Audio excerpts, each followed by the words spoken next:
మేడ్చల్ జిల్లా భరత్ నగర్ లో ఘోరం జరిగింది. ఇషిక అనే యువతి తన ప్రియుడితో కలిసి తల్లిని చంపి ఇంట్లో పాతిపెట్టింది. ఏడాది క్రితం ఈ ఘటన జరిగింది. తల్లి కనిపించడం లేదంటూ పెద్ద కుమార్తె ఏడాది క్రితం పోలీస్ స్టేషన్ లో ఫిర్యాదు చేసింది. అయితే పోలీసులు మిస్సింగ్ కేసు నమోదు చేసి దర్యాప్తు చేయకుండా వదిలేశారు.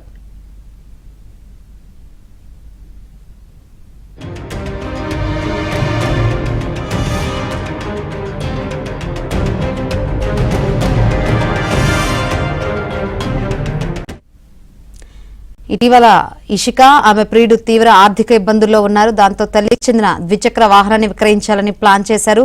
ఓ షాప్ కు బైక్ ను తీసుకువెళ్లి అమ్మేందుకు ప్రయత్నించారు. అయితే ఈ వాహనం ఎవరిదని షాప్ నిర్వాహకుడు ప్రశ్నించడంతో ఇషిక ప్రియుడు పొంతనలేని సమాధానాలు చెప్పడంతో పోలీసులకు సమాచారం ఇచ్చాడు. నిందితుడిని పోలీసులు అదుపులోకి తీసుకుని ప్రశ్నించడంతో హత్య విషయం వెలుగులోకి వచ్చింది.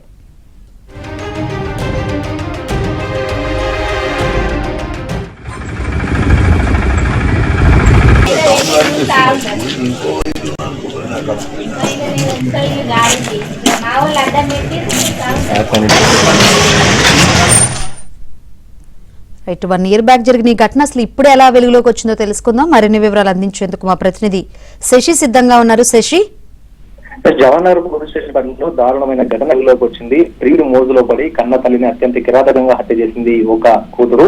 అయితే ఆ శవాన్ని మాయం చేసేందుకు వీలుగా ఇంట్లోనే ఎవరికి అనుమానం రాకుండా తల్లి శవాన్ని ఇంట్లోనే పాతిపెట్టింది.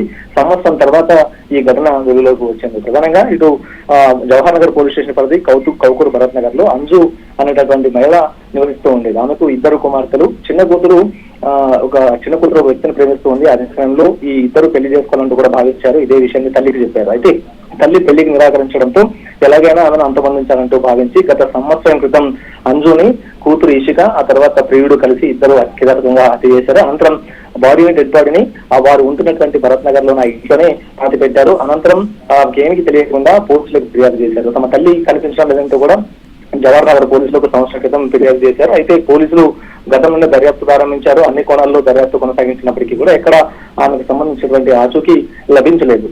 సో ఇదే నేపథ్యంలో ఇక ఒక బైక్ ఈ హత్య కేసును ఛేదించే విధంగా సహకరించినట్టు కూడా చెప్పుకోవచ్చు.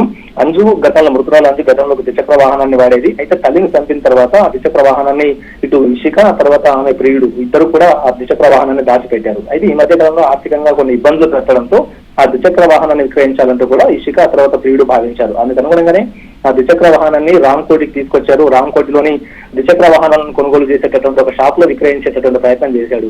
అదే సమయంలో ఆ వాహనాన్ని కొనుగోలు చేసేటటువంటి వ్యక్తి ఈ వాహనం ఎక్కడిది, ఈ వాహనం ఎవరిది అనేటటువంటి అంశాలను ప్రస్తావించినప్పుడు దానికి పొంతలేని సమాధానాలు ఇషికకు సంబంధించినటువంటి ప్రియుడు చెప్పాడు. సో ఇదే నేపథ్యంలో అనుమానం వచ్చి స్థానికంగా ఉండేటటువంటి పోలీసులకు ఈ సమాచారాన్ని చేరవేశాడు షాపుకు సంబంధించినటువంటి వ్యక్తి. సో సంఘటన స్థలానికి చేరినటువంటి పోలీసులు ఇక ఇషికాకు సంబంధించిన లవర్ ను అదుపులోకి తీసుకున్నారు. అతన్ని విచారించారు. ఈ బైక్ ఎక్కడిది ఎవరిదంటూ కూడా విచారించినటువంటి సందర్భంలో అప్పుడు కూడా పొంతలేని సమాధానాలు చెప్పాడు. దీంతో పోలీసులు సమాధాన స్టైల్లో విచారించడంతో ఈ బైక్ సంబంధించినటువంటి సమాచారం చెప్పాడు. ఇది అంజుకు సంబంధించినటువంటి బైక్. ఆమెను చంపి ఆమె డెడ్ బాడీని ఆమె ఇంట్లోనే పాతిపెట్టడంతో పాటు ఈ బైక్ ను తామే దాచామంటూ కూడా పోలీసుల ముందు ఒప్పుకోవడం జరిగింది. ఇదే విషయాన్ని స్థానిక పోలీసులు జవహర్ నగర్ పోలీసులకు చేరవేయడంతో ఈ విషయం అంతా కూడా వెలుగులోకి వచ్చిందని చెప్పుకోవచ్చు. ప్రస్తుతం జవహర్ నగర్ పోలీసులు ఇషిక ఉంటున్నటువంటి ఇంటికి చేరుకున్నారు. ఆ ఇంట్లోనే ప్రజెంట్ డెడ్ బాడీ పాతి పెట్టారు కాబట్టి ఆ ఇంట్లో తవ్వకాలు కొనసాగిస్తూ ఉన్నారు. అంజుకు సంబంధించిన మృతదేహాన్ని వెలికి తీసేటటువంటి ప్రయత్నం అయితే చేస్తూ ఉన్నారు. ఇప్పటికే క్లూస్ టీమ్ తో పాటు స్థానిక జవహర్ నగర్ పోలీసులు ఇషిక ఉన్నటువంటి ఇంటికి చేరుకుని ప్రస్తుతం ఇంట్లో తవ్వకాలు అయితే కొనసాగిస్తూ ఉన్నారు.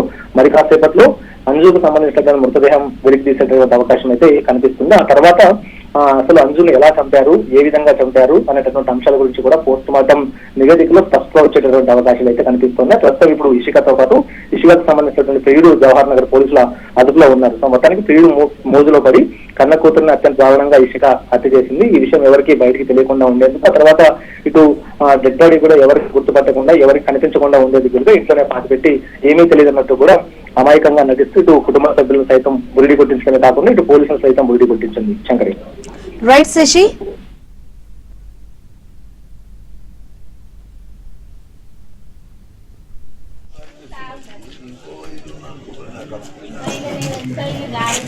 మా వాళ్ళు అడ్డం పెట్టి